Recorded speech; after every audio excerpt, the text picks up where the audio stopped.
এবার এখানে নিয়েছি মেন মশলা, যেটা শরবতটা স্বাদ দ্বিগুণ বাড়িয়ে দেবে।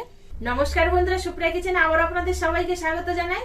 বন্ধুরা, এই প্রচন্ড গরমে আজকে আম পান্না রেসিপি আপনাদের সাথে শেয়ার করব। সিম্পলের মধ্যে কিন্তু এই আম পান্নার শরবতটা কিন্তু দারুণ হবে খেতে। আশা করছি আপনাদের ভীষণ ভালো লাগবে। আপনারা পুরো ভিডিওটা প্রথমের থেকে শেষ পর্যন্ত দেখবেন, স্কিপ না করে। যে সকল বন্ধুরা ইউটিউব চ্যানেলে এখনো পর্যন্ত নতুন দেখছেন আমার ভিডিওগুলি, আপনারা বেল আইকন সমেত সাবস্ক্রাইব করে পাশে থাকবেন, আর ফেসবুক পেজ থেকে দেখলে পেজটিকে ফলো করে পাশে থাকবেন। আম পান্না শরবত বানানোর জন্য এখানে আমি কাঁচা আম নিয়েছি।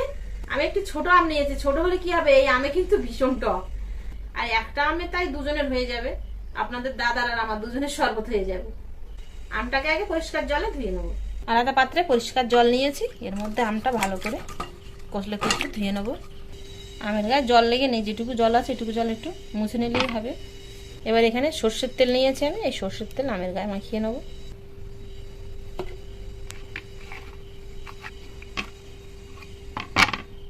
হিটার ধরিয়ে দিয়েছি, আমটা পুড়িয়ে নেব।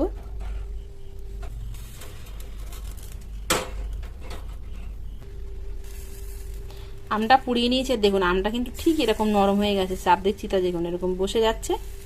এরকম নরম করে পুড়িয়ে নিয়েছে, এবার নামিয়ে নেব। আমটা কিছুক্ষণ পরে ঠান্ডা হয়ে গেছে, এবার ওপরের খোসাটা ছাড়িয়ে নেব। আমটা খুব ভালো করে সেদ্ধ হয়ে গেলে কিন্তু ওপর থেকে খোসাটা খুব ভালোভাবে দেখুন এরকম চগলা চগলা উঠে আসবে। আম সেদ্ধ করেই নেওয়া যাবে, কিন্তু আম পোড়ানোর যে ফ্লেভারটা সেটা কিন্তু আর আমের পান্নার মধ্যে পাবেন না আপনারা, যদি আমটা সেদ্ধ করে নেন না পুড়িয়ে। এবার আমটা ভালো করে চটকে নেব।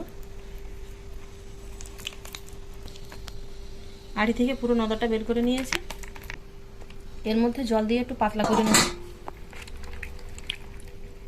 ছাঁকনির সাহায্যে আলাদা পাত্রে ছেঁকে নেব, তাহলে পোড়া কিছু অংশ আছে সেগুলো বেরিয়ে যাবে, আর ছিবড়েগুলো কিন্তু বেরিয়ে যাবে। খুব একটা ছিবড়ে বেরোয়নি, কারণ জালি আম তো সবগুলো নদা বেরিয়ে গেছে, আর হালকা একটু পোড়া কিছু অংশ ছিল সেগুলো ছাঁকনিতে থেকে গেছে, এগুলো ফেলে দেবো। এর মধ্যে জল দিয়ে পাতলা করে নেব।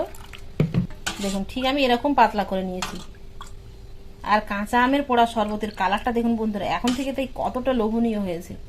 কাঁচা পোড়া আমের শরবতটা যে খেতে শুধু ভালো লাগবে তা কিন্তু নয়, এর মধ্যে কিন্তু একটা স্পেশাল মশলা পড়বে, যার জন্য এর স্বাদটা দ্বিগুণ হয়ে যাবে। তার আগে এখানে আমি যে গ্লাসের মধ্যে ঢালবো শরবতটা, তার কানা একটু লেবুর রস মাখিয়ে নেব।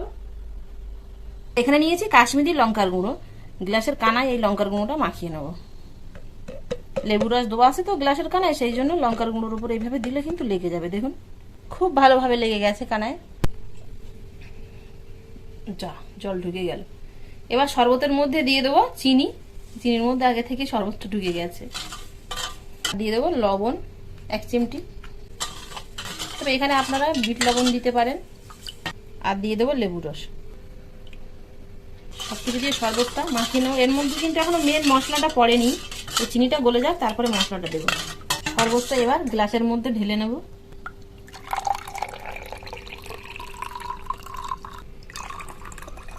এবার এখানে নিয়েছি মেন মশলা, যেটা শরবতটা স্বাদ দ্বিগুণ বাড়িয়ে দেবে।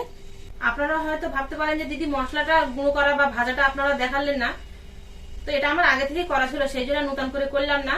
এর মধ্যে যে মেন মশলা আছে জিরে, ধনে, মৌরি আর শুকনো লঙ্কা, এইটা আমি যেরকম অন্য মশলা বা অন্য রেসিপিতে যেরকম হালকা একটু ভেজে নেই, সেরকম ভাজলে কিন্তু হবে না। এটা একটু ডিপ করে ভাজতে হবে, মানে হালকা একটু পোড়া পোড়া ভাব আসবে, তাহলে এই পোড়া পোড়া ফ্লেভারের জন্য কিন্তু দারুণ হবে খেতেই আম পান্নার শরবতটা। তো এই মশলাটা এখন আমি এর মধ্যে দিয়ে দেবো। আর আপনারা কিন্তু এই মশলাগুলোই নেবেন এই শরবতটা বানানোর জন্য, দেখবেন কেমন লাগে খেতে বানানোর পরে। এবার এই মশলাটা আমি এর মধ্যে দিয়ে মিশিয়ে নেব। এই মশলাটা যখন সার্ভ করবেন তখন দেবেন, আগাম দেওয়ার দরকার নেই, তাহলে কিন্তু এর ফ্লেভারটা চলে যাবে। এবার এখানে একটা লেবু চাকা করে কেটে নিয়েছি আমি, আর দেখুন ঠিক ঠিক কানাটা এরকম একটু চিড়ে নিয়েছি, এটা এর মধ্যে বসিয়ে দেব। এবারে আম পান্নার শরবতটা কিন্তু খাওয়ার জন্য একদম রেডি। আমি কিন্তু এর মধ্যে প্লেন ঠান্ডা জল ব্যবহার করেছি, তবে আপনারা পরিবেশন করার আগে বা সার্ভ করার আগে বরফের টুকরো দিতে পারেন, যদি ঠান্ডা ঠান্ডা খেতে ভালোবাসেন। ওটা ঠান্ডা খাবো না, কারণ আমার গলা ধরবে, সেই জন্য আমি প্লেন ঠান্ডা জল দিয়েছি।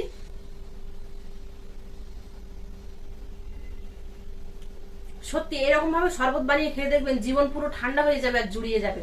এই শরবতটা খেতে এতটাই টেস্টফুল হয়েছে শুধু এই মশলাগুলোর জন্য। কিন্তু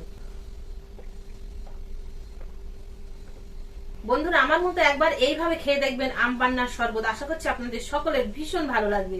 আমার এই শরবতটা যদি আপনাদের কাছে ভালো লাগে তাহলে অবশ্যই কমেন্টে জানাবেন, আর লাইক করতে প্লিজ বন্ধুরা ভুল করবেন না। আবারও দেখা হবে আপনাদের সাথে পরবর্তী নতুন কোনো ভিডিওতে। ততক্ষণ আপনারা সবাই ভালো থাকবেন ও সুস্থ থাকবেন।